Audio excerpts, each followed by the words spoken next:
Sir, സർക്കാരിൻ്റെ ധനസ്ഥിതി പരിശോധിച്ച് അധിക ബാധ്യത ഏറ്റെടുക്കാൻ കഴിയുമെന്നുറപ്പിച്ചിട്ടാണ് കഴിഞ്ഞ ഒക്ടോബർ 29 ബഹുമാനപ്പെട്ട മുഖ്യമന്ത്രി വിവിധ പെൻഷനുകളും ഓണറേറിയങ്ങളും വർദ്ധിപ്പിച്ചുകൊണ്ടുള്ള പ്രസ്താവന നടത്തിയത്. അതിനോടനുബന്ധിച്ച് 3 പുതിയ പദ്ധതികൾ കൂടി പ്രഖ്യാപിക്കപ്പെട്ടിരുന്നു. പുതിയ പദ്ധതികൾ ആദ്യത്തേത് നിലവിലുള്ള മറ്റ് സാമൂഹ്യക്ഷേമ പദ്ധതികളിലൊന്നും ഗുണഭോക്താക്കളാക്കാത്ത 35-നും 60-നും ഇടയിൽ പ്രായമുള്ള ട്രാൻസ് വുമൺ അടക്കമുള്ള സ്ത്രീകൾക്ക് പ്രതിമാസം 1000 രൂപ ധനസഹായം ഉറപ്പാക്കുന്ന മുഖ്യമന്ത്രിയുടെ സ്ത്രീ സുരക്ഷാ പദ്ധതിയാണ്. 31 ലക്ഷം പേർക്കാണ് ഇതിൻ്റെ പ്രയോജനം ലഭിക്കുക. സാർ, ഇതുവരെ 16.32 ലക്ഷം പേർ ഈ പദ്ധതിയിൽ അംഗമായി.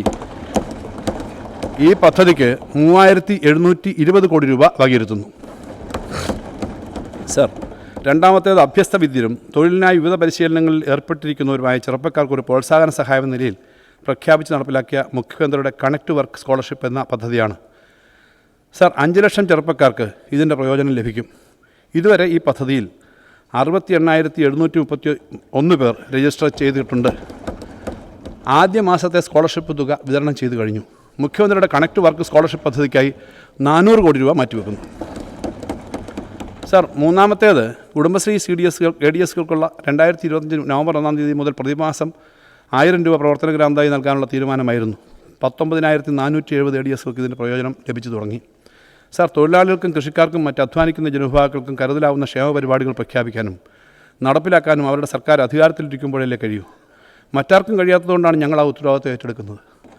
സാർ, ഇക്കാര്യം ക്ഷേമ പെൻഷനുകളുടെ ചരിത്രം എടുത്താൽ പകൽ പോലെ വ്യക്തമാകും. ആരാണ് അവ തുടങ്ങിയത്, ആരാണ് അവ ഘട്ടം ഘട്ടമായി ഉയർത്തിയത് എന്നതൊക്കെ ഈ നാടിനറിയാം. മുഖ്യമന്ത്രിയുടെ പത്രസമ്മേളനത്തിൽ സാമൂഹ്യ സുരക്ഷാ പെൻഷനുകൾ, ക്ഷേമ ബോർഡ് പെൻഷനുകൾ, സർക്കാർ സർവകലാശാല പെൻഷനുകൾ എന്നിവ നിലവിലെ 1600 രൂപയിൽ നിന്നും പ്രതിമാസ നിരക്കിൽ നിന്നും പ്രതിമാസം 2000 രൂപ വർദ്ധിപ്പിക്കാമെന്ന് പ്രസ്താവിച്ചിരുന്നു. 2025 നവംബർ മാസം മുതൽ ഉയർന്ന നിരക്കിൽ ക്ഷേമ പെൻഷൻ നൽകുന്നുണ്ട്. സർ, 2026-27 വർഷത്തേക്ക് ക്ഷേമ പെൻഷൻ നൽകുന്നതിനായി 14,500 കോടി രൂപ വകയിരുത്തുന്നു.